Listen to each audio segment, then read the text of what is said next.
नाज़िन ڪرونڊي में फैज़गंज bar council जी चूंड में सदारती जनरल सेक्रेटरी लाइ उम्मीदवार चूंडिया विया। उन हवाले सां ॾिसो मोहम्मद रफ़ीक सोमरो जी ही रिपोर्ट। मौजूद आहियूं क़रूनी में, जिते फैज़गंज बार काउंसिल पारां वकील बिरादरी तरफ़ां मीटिंग उठाई वई आहे। ॻाल्हि ॿोल कंदासीं हिते आयल वकील दोस्तनि सां त हिन जा कहिड़ा वीचार आहिनि। जी हिते आजीशम साहब जे तरफ़ों दावत रखियल हुई ऐं कमेटी जे तरफ़ों मीटिंग अनाउंस कयल हुई, जंहिं हवाले सां अॼु तालका बार इलेक्शन जो बाज़ाब्ता तौर ते ऐलान बि कयो वियो। अलॻि ऐलान उन कमेटीअ जे फ़ैसिलनि सां बार जे हक़ीक़ी नुमाइंदनि जी नुमाइंदगी कंदे उन कमेटीअ पंहिंजो ऐलान कयो ऐं असांजो उन में वॾी महिरबानी आहे। मुंहिंजो नालो सदर जे लाइ तालका फैज़गंज बार जे लाइ ऐं ज़ैनल आबदीन जो जनरल सेक्रेटरी लाइ अनाउंस थियो।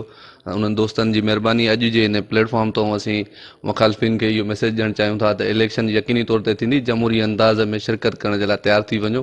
म्यूनिसिपैलिटी न हलंदी ऐं इलेक्शन कंटेस्ट करणी पवंदी। इलेक्शन जे लाइ असांजे पंहिंजो पैनल बाज़ाब्ता तौर ते अॼु ऐलान थियो आहे। अॼु असीं इलेक्शन जे लाइ तयारु आहियूं। तालका बार एसोसिएशन जे वकील बिरादरान जी गॾिजाणी थी, जंहिंमें सभिनी वकील बिरादरीअ वारनि गॾियल फ़ैसिलो कयो त मिस्टर असद राजपर खे जेको आहे सो प्रेसिडेंट जे लाइ उम्मीदवार नॉमिनेट कयो ऐं मिस्टर अदील साहब खे जनरल सेक्रेटरी जो उम्मीदवार नामज़द कयो। जीअं वकीलनि जी इलेक्शन थींदी आहे, हिन साल जीअं हिन दफ़े जेके असां सभु गॾु थिया आहियूं, इहे इलेक्शन जो ई माहौल आहे।